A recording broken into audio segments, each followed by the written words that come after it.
नमस्कार। आज के वीडियो में हम करेंगे इन्फो एज शेयर का टेक्निकल एनालिसिस और देखेंगे कि इस शेयर में तेज़ी कब आएगी।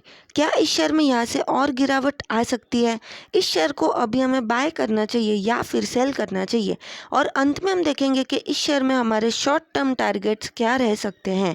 तो चलिए वीडियो को शुरू करते हैं।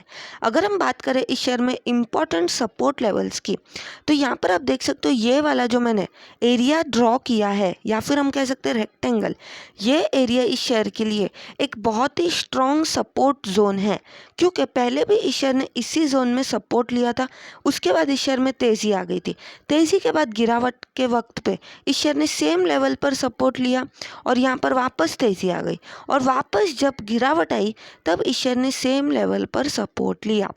तो अगर हम बात करें लेवल्स की, तो यहाँ पर 4210 रुपीज़ के लेवल से लेके 4130 रुपीज़ तक के लेवल्स, ये पूरा जो एरिया है, ये पूरा एरिया इस शेयर के लिए एक स्ट्रॉन्ग सपोर्ट का काम कर रहा है।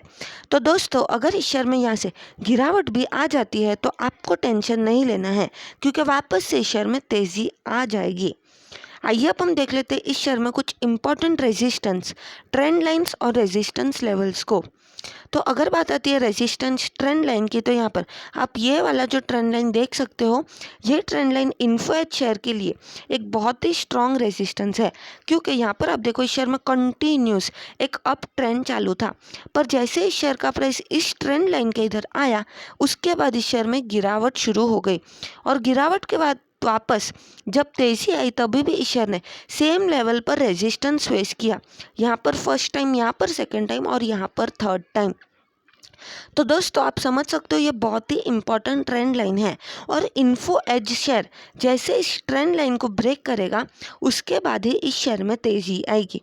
और अगर हम बात करें रेजिस्टेंस लेवल की, तो यहाँ पर आप देख सकते हो ये वाला जो एरिया है, ये एरिया इस शेयर के लिए एक रेजिस्टेंस का काम कर रहा है, क्योंकि यहाँ पर भी इस शेयर ने रेजिस्टेंस फेस किया था और यहाँ पर भी।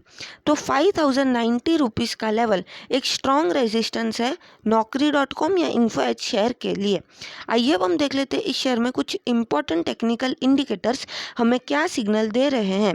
तो यहाँ पर मैं दो टेक्निकल इंडिकेटर को लगाऊंगा। पहला टेक्निकल इंडिकेटर है MACD। MACD में यहाँ पर लगातार पॉजिटिव हिस्टोग्राम्स जनरेट हो रहे थे, पर फ्राइडे के ट्रेडिंग सेशन में इस शेयर में एक नेगेटिव हिस्टोग्राम जनरेट हुआ था, इसलिए MACD मुझे यहाँ पर वीक दिखाई दे रहा है।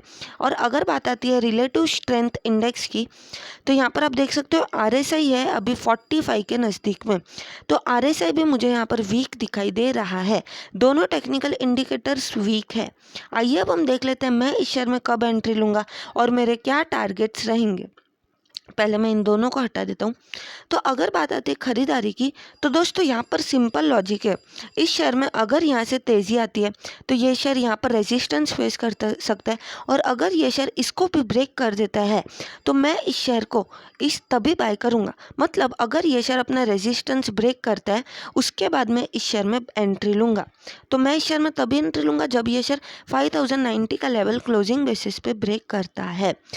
पर दोस्तों, अगर इस शेयर में गिरावट आ जाती है और ये शेयर मुझे सपोर्ट के नज़दीक मिलता है, तो भी मैं इस शेयर में ख़रीदारी करूँगा। और जो मेरे टारगेट्स रहेंगे इस शेयर में, तो वो रहेंगे मेरे 6000 रुपीज़ तक के, अगर ये शेयर इसको ब्रेक करेगा तभी। और दोस्तों, अगर आपके पास ऑलरेडी कोई होल्डिंग है तो आप इस शेयर को अभी होल्ड कर सकते हो। ये शेयर मुझे बहुत पसंद है। लॉन्ग टर्म में भी ये शेयर अच्छे रिटर्न्स देने की काबिलियत रखता है। और दोस्तों, ये वीडियो एक एजुकेशनल वीडियो है। इस शेयर में मेरी कोई भी बाय सेल या होल्ड की सलाह नहीं है। वीडियो को लाइक, चैनल को सब्सक्राइब कर देना।